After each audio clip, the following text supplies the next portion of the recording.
back again, and this time I've got my girlfriend's pirate build. She wanted me to test it at our locals, so I took it down for our weekly. I went 3-0 with it.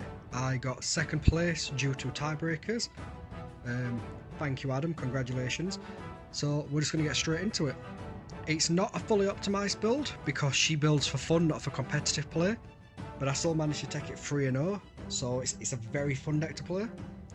So first we've got Lionelai, Pirate Goddess. She's got a once per game what allows you to draw a card, then put a card at bottom and search for a chest of ore. Chest of ore is what we use to get a Poseidia. Poseidia is what we spend to do abilities, so that'll become more apparent in a minute. We have the Redoubted Black Pendant. So it comes in with 0 CE, which is terrible, but it's got a battle phase ability where you can reveal it. You can tap it to reveal the first page of your deck. If it's an angel, you can do 4 damage to a target, and if it's a miracle, you gain 4 Poseidia. That is just absolutely amazing for a lot of things, which I'll discuss when we get to it. And then its Divine Word is you can move all of your Poseidia from one source to this, and seeing as that can't ever go anywhere, it makes it completely safe. Well, let me see if the camera's going to look at that a bit better. Nope, the camera's terrible. It's alright, I have overlays. We run this one for our Archangel. It comes in with 12 CE, it has Treasure and Retreat. Treasure means when it inflicts damage, however much it inflicted, if it survives, it gains that much Poseidia. So this one has a favor where we can add 7 Poseidia to one of our pirate worshippers, or we can reveal as many pirate angels in our hand as we want, put them to the bottom of the deck, draw that many, and then generate a Crimson Jewel into play. And then when we play this Crimson Jewel, if she's around, we can put 2 Poseidia on one of our pirate worshippers or temple. So that's very helpful. And she's also a time factor of 6, so she's pretty quick to get out. We then run Gift of Anya. Again, it's because it gives us 5 CE, and because our temple starts with 0, that extra 5 is really nice, along with an extra draw. And it generates as a Celestial Rock, so we've got another revoke for our miracles. And that's all for our Eden. Oh, I hadn't sorted these out, brilliant. Ill prepared. So firstly, we run 3 copies of the Young Fae. This is because all of our golems and all of our angels are pirate angels, because that's all her CE can be spent on. But she's a printed 12 CE, and we start with 0, so as much as we can get, as fast as we can get, is just pretty much needed. We then run 2 Treasure of the Black Pendant. It's an 11 print, and it makes Sharper of the Sea one of our low cost angels cost 1 less. So it knocks its cost from a 3 to a 2, which is just helpful because we can use that to recycle combo plays. And then when it enters play, you can target a card named itself and put 2 Poseidia on it, so it gains a Poseidia. We have 2 copies of High Priestess. It's another 11 print, and its favor is you add 1 Poseidia to all of your pirate angels in play, which is very nice. I'm just going to go sort this out. I think it's the light coming in through the curtains which is messing this up, so 1 second. And I'm back, and it does seem to have helped a little bit. Yeah, so it's a printed 11, and it gives all our pirate angels on the battlefield 1 Poseidia when it comes into play. And then lastly, we have 3 copies of this guy. He's a printed 11, and he has a Divine Knight ability that we can spend 7 Poseidia to draw a card. In this deck, what I found is I think my 3rd game of the night, I had something like 47 Poseidia. So I've been able to have multiple of him and just draw like 2 extra cards plus the 2 for the end of your turn is very nice. And his other Divine Knight is you can tap him to move all my Poseidia from one of my pirate angels onto him. So if my pirate angel dies, they lose its Poseidia, but thankfully we can tap him to move it over before that happens. Also, sorry for the breathing, I have got a bit of a cold and it's killing me. And then onto the deck itself, we run 3 copies of Explorer Pirate. It's a 2 cost, and when it enters play, You can spend one per side to look at the top 2 cards of your deck, add one to your hand, put one to the bottom. So it's more just kind of like a cycle card, and it puts a body on the board. Yeah, it's just pretty much we use it as a draw card. We have 2 copies of Charming Serpent. It's a 3/3 2 cost, which is quite nice. Its favor is you can choose one, put 5 per side on one of your Pirate Angels, or put 5 per side on the Chest of Ore. The reason we don't want 3 is because it gives our opponent 2 CE when it dies, which, if I've got 2 of these on board and they kill it, that's another Angel they can get out they might not have been able to. So we cut that down to 2. We run 2 copies of Recruiter of the Black Diamond. Her favor is you can spend so much CE and you can generate into play either one Ilara, whatever it's called. She does 2 extra damage to pages in the rear guard, and you can spend Divine Knight, you can spend 4 Poseidia to gain 2 CE. We can generate Jack Black's Hat's second. He can be put in support of Jack Black's Hat.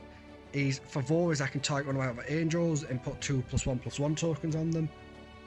+1/+1 tokens we actually use quite a lot of in this deck to make people big and get some aggressive attacks in, so this is actually really handy.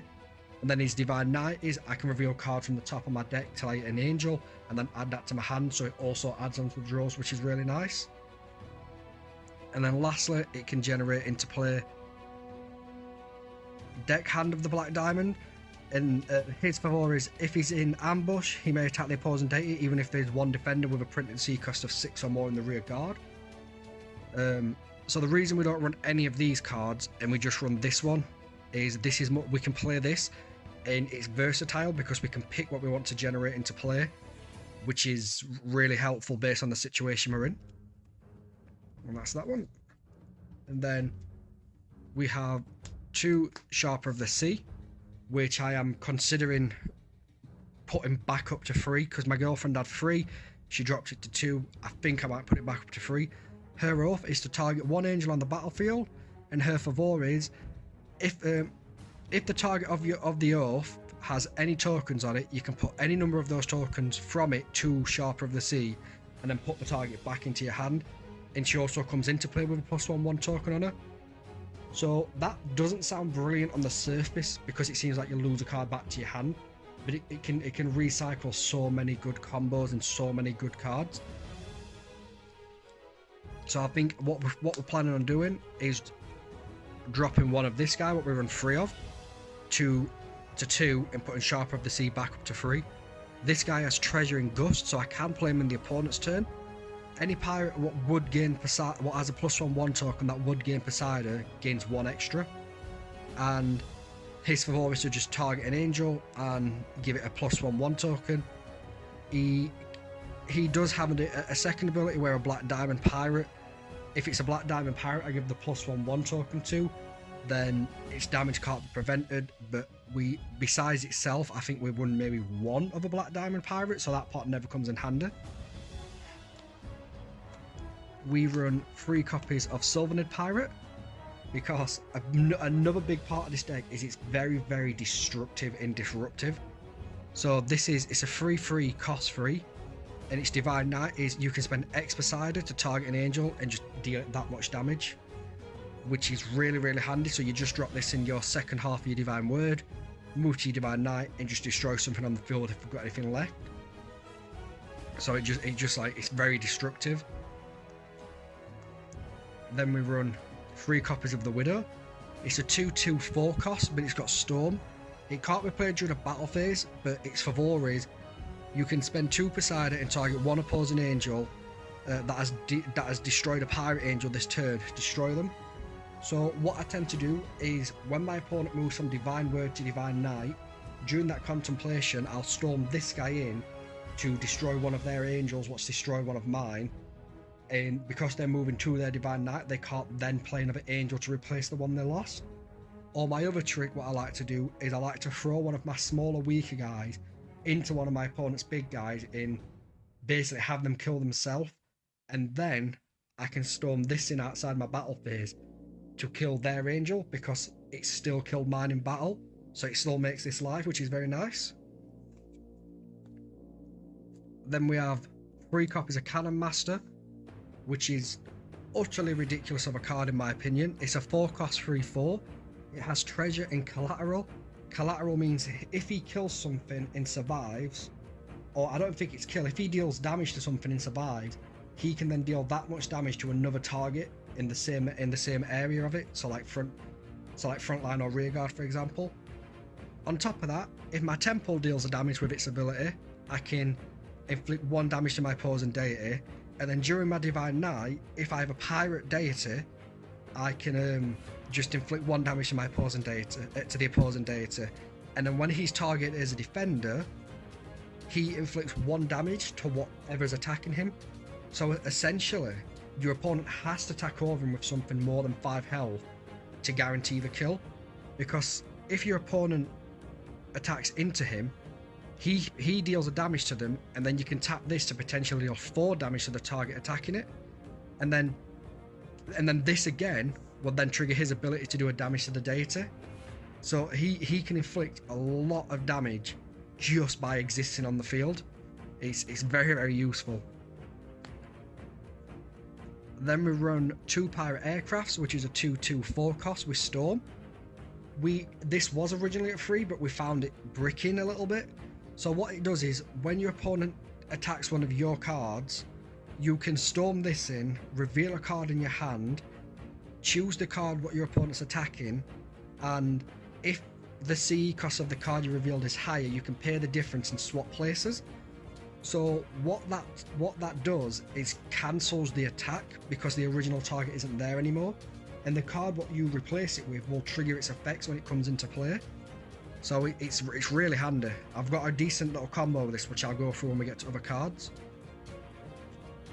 We run 2 copies of Cassandra, which is a 1 attack 4 health 5 cost. Her abilities, when she's declared as an attacker, I can spend X beside her, target an opposing angel on the battlefield, so not even the one I'm attacking, but it can be the one I'm attacking, and deal X damage. So a good combo with her is you attack into something, preferably with 4 health or less. You then trigger her effect to target one of your opponent's other angels, deal spend X beside it and kill it, and then you respond by tapping this, your temple, and dealing 4 damage to the original target you was attacking. So the temple kills something, Cassandra kills something, and because the temple took out what Cassandra was attacking, the attack is cancelled, and she never takes any damage. Meaning if your opponent doesn't deal with her next turn, she's there to repeat that, and if they do deal with her, then it's not too big of an issue because you managed to destroy 2 cards with 1 attack from her. Sorry about that, I knocked the camera over. So let's try again. Then we run 2 copies of Julian. She is there because she's a 6-cost 6/7. She's got retreat and her damage can't be prevented. She has a Divine Word ability where you can spend 5 beside her and target 1 angel, and then your opponent picks between either moving that angel to the front line or they lose 1 CE and you gain 1 CE. So this is pretty beneficial because she's a 6/7, and it's unlikely your opponent's going to push something into the front row. So what we usually do is we end up getting her out for a 5-cost, and she's a nice heavy hitter, so that's why she's there. We then run 3 copies of Jack Blackhat. He is a 6/6/7 with retreat and treasure. He has a Divine Knight where you can spend 6 beside her to draw 1 card, but his favor is give X +1/1 tokens to all of the pirate angels on the battlefield. X is 1 plus however many copies of him you have in the grave, which is really helpful because if you've got 2, then everybody gets a +3/3. And then we've got the Gust card what gives +1. But what we also do is Sharper of the Sea can come into play, put him back in your hand so you can play him all over again. And it can be, you can be absolutely devastating if you've got the sea to spend for it. So that's another good reason why we run Sharper of the Sea. Then we run 3 copies of the Armada, which has Treasure Retreat. It's a 7-cost 7/7, but it also has the ability where you can play it as though it had Storm by spending 7 Poseidia.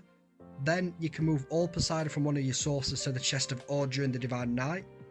And its favor is if you do storm it in by spending Poseidia, it can go in support. So it is such a versatile card because with our pirate deity allowing us to get straight to the chest of ore on turn 1, by turn 1 we have 8 Poseidia, which means this is life from the get-go, and then over time you just build in that Poseidia, so it's very, very helpful. And there's also good combos I like with this card. And then our last angel is the Scutterer. So this is an 8 cost, 1 attack, 2 health, but its favor is to target 1 non-wounded angel in the opposing rear guard, destroy them, and then put X Poseidia onto this card. X is the CE cost of the target.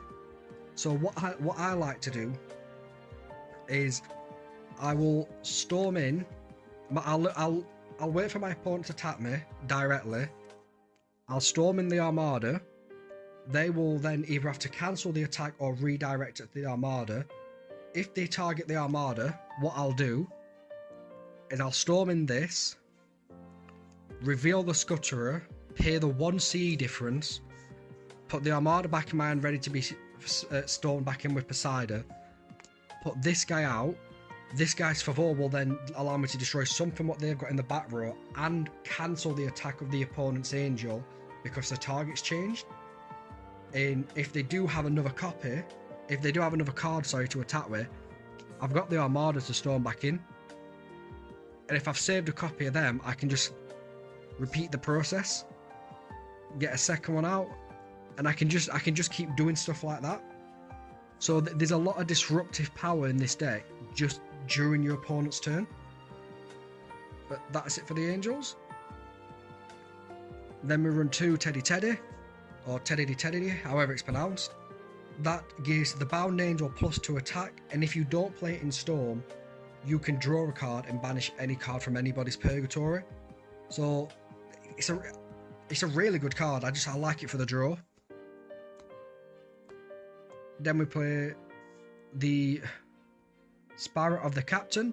It has a favor where you can target 1 angel, and until end of turn, if they deal X damage as a defender, they gain X Poseidia. And then it has another favor where if you haven't played it in Storm, you can spend 6 Poseidia to gain 1 CE, draw 1 card in Omen 1. And it's also a pirate card, so if we don't need it, we can shuffle it back in with our Archangel to replace it in draw, but it also gives us a draw, so it's a very nice card. We have 3 copies of Chest of Ore. It's very simple. When you play it, you put it into your limbo.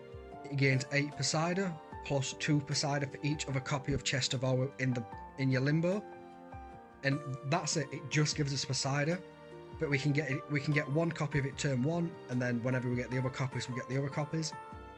But yeah, it's a very good card for Poseidia generation, and we use a lot of our Poseidia to either draw or destroy. It's pretty much all we spend it on, except the Armada, which we spend it to put that into play. But then again, we're storming that into play either to destroy or disrupt our opponent, or when our opponent is wide open, and then we can storm in and pop it into support and surprise them. We run 2 copies of Magic Overuse. Very simple. Target a page with a CE cost of 3 or less, banish it. That's it. Just a good card. 2 copies of Bestial Transformation. It's not the most versatile card in this deck, but once you've got a good board and you've got Jack Black Hat out and you've put a bunch of tokens on guys, +3 attack in a double attack can just make somebody mortal in 1 turn if they weren't prepared for it. It's a very good caught you off guard kind of card, but I feel like we didn't need 3, or my girlfriend felt like we didn't need 3, which is why it's at 2. 3 copies of Unruling Wave. You choose one. You target an angel in your opponent's front guard, and you deal them 2 damage for each of your pirate angels or golems in play, and then your opponent gains 2 CE. This deck usually has 3 angels at minimum, all the way up to around 5. So this is usually hitting for anywhere between 6 and 10 damage. But If you can't do that, you can target an opposing angel, you can target an attacking angel, cancel their attack and move them back to rear guard.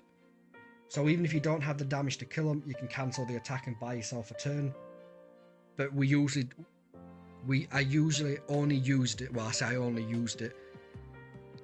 The only time I used it was when I could destroy one of my opponent's cards. Came in very, very helpful. We run 3 copies of Terrible Wrath because it's basically a miracle version of the Widow card we play. It can't be played during a battle phase, but you can target one of your opponent's angel that's destroyed one of your cards from the same kingdom as your deity and just destroy them, and then your opponent gets free CE. I don't like the CE gain, but I do like the disruption without them getting an extra body on the board, like demonification, for example. 3 of those. And we run 1 Purify of the Week. It's a good card just to banish a low cost card. If your opponent's playing something like Zodiacs and gets 3 of those little rats out, you can banish all 3 at once. It's a helpful card. And then lastly, we run 1 Macabre Slap, which is target an angel, deal it -3 life, and if it's destroyed, banish it. I would personally run more copies of these, but this isn't my build. And that is the deck. It is very aggressive, and again, like I said, I went 3-0 with it, so it can definitely kick ass. But yeah, thank you for watching. I hope you enjoyed.